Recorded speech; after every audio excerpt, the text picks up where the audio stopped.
Today's discussion is on names of five birds, the style of their nest, and the material used for making their nest. Number one is blackbird, and the materials used for making are moss, dried grass, and mud.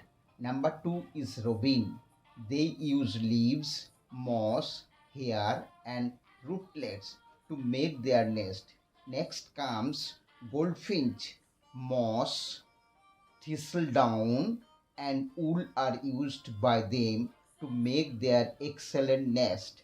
Then comes house sparrow to make their beautiful home.